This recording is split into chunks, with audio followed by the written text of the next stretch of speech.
Hello everyone, welcome back to my channel. Today's video is going to be a little different than the general videos on my channel because today's video is specifically for the students of Rabindra Bharati University Center for Distance and Online Education.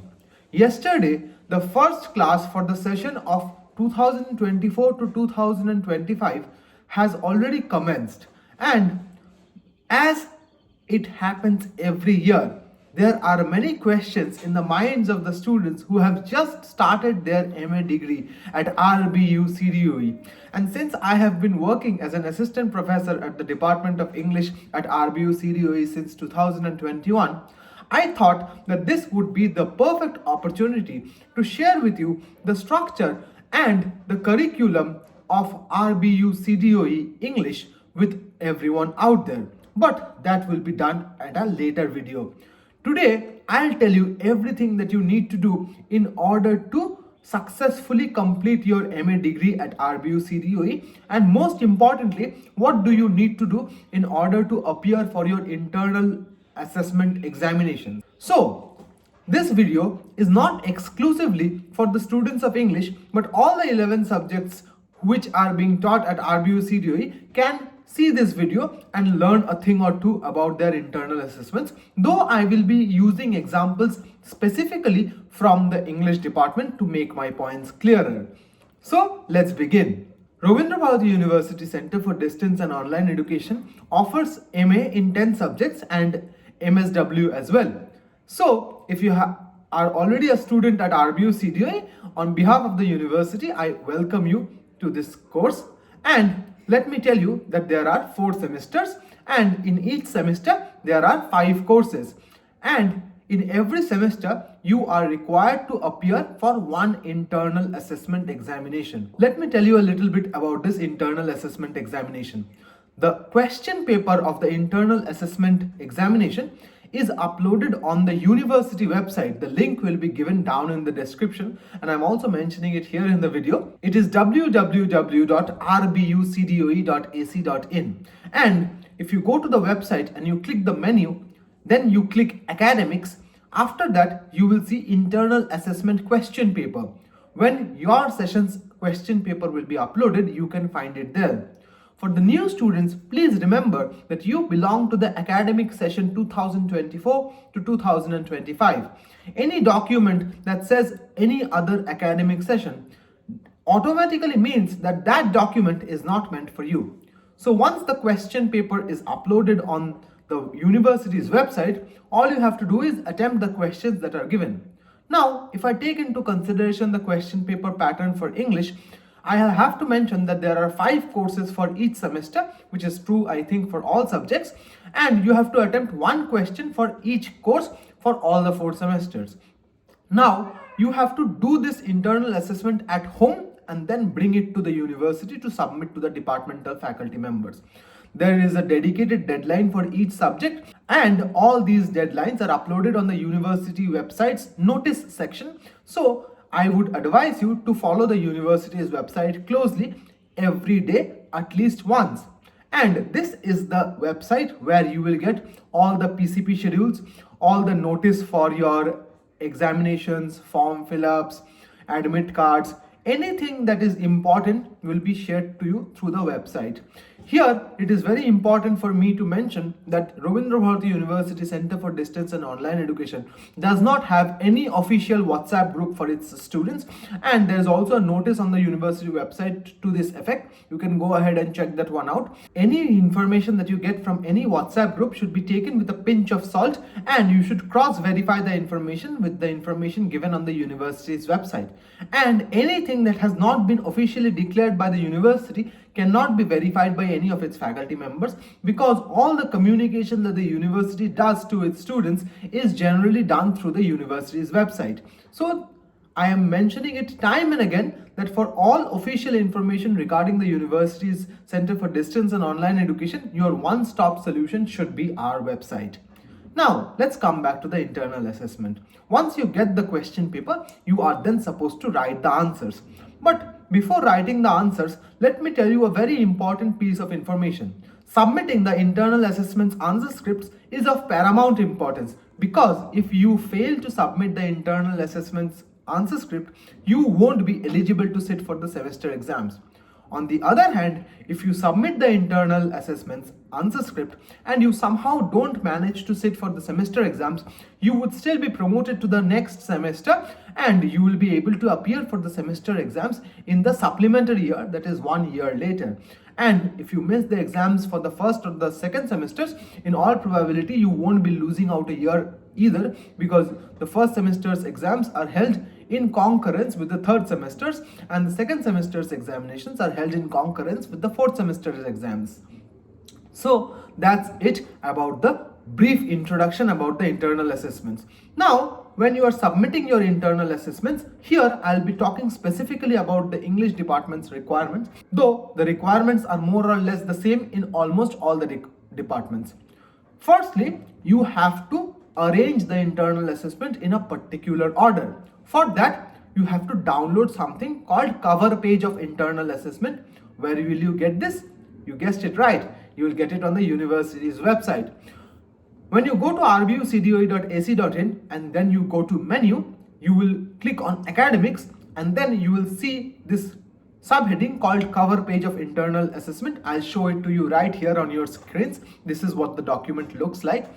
And you have to then fill that particular document out in pen and in handwriting. In this context, it is absolutely important for me to mention that the internal assessment must be submitted in handwritten format. Typed answers will not be accepted. All these things are mentioned on the cover page of the internal assessment anyway.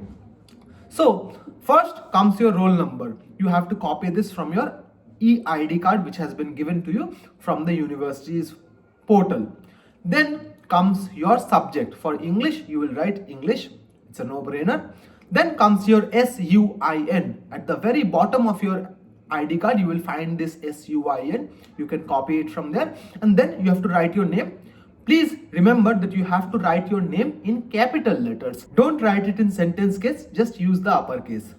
Next, you will be required to write the courses. For this, please mention the courses that you are pursuing in that particular semester. For example, in the first semester, you are pursuing courses CC 1.1 to 1.5, and for the subsequent semesters, there are some more courses that will vary from subject to subject. Please consult your subject's syllabi to know which courses are being pursued for that particular semester and write it down at that particular juncture. Then comes your study center. For all those students who are studying in the Salt Lake Center, that is the head office of RBU CDOE, your study center code is 99. In case this video is being watched by someone who is not from the Salt Lake Center, you will find your study center code at the very beginning of your roll number.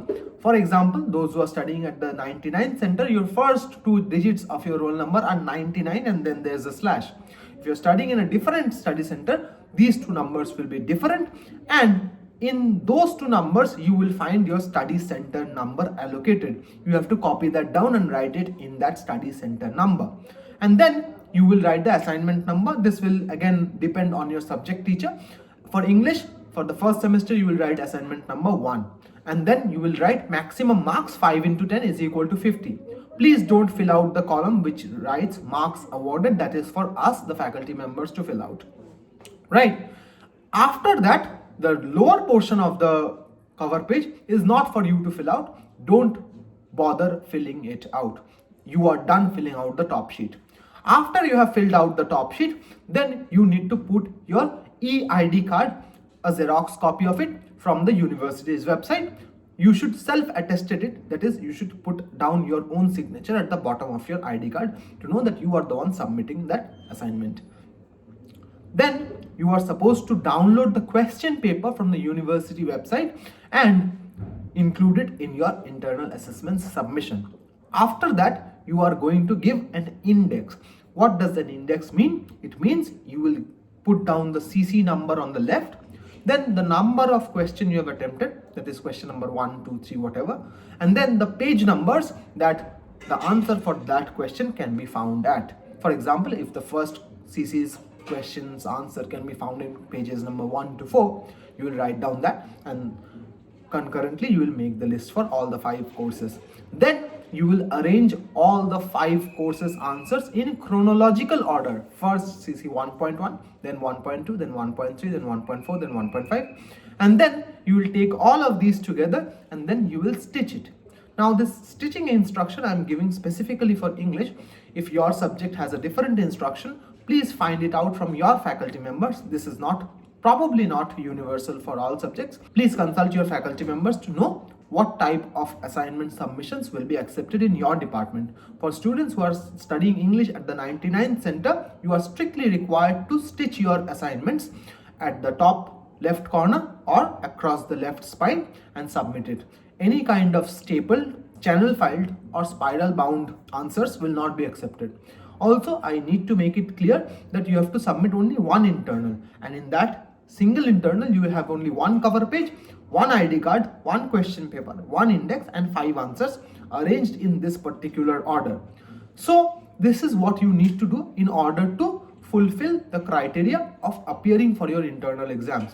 Also remember that when you are submitting your internal assessments at the Department of English, you are required to sign in a signature list against your name. Just like you are required to sign your name against your roll number and your printed name in your attendance sheet on a daily basis when you come to class. Similarly, when you submit your internal, to keep a track that you have submitted from both your end and our end, you need to sign your name on the signing list.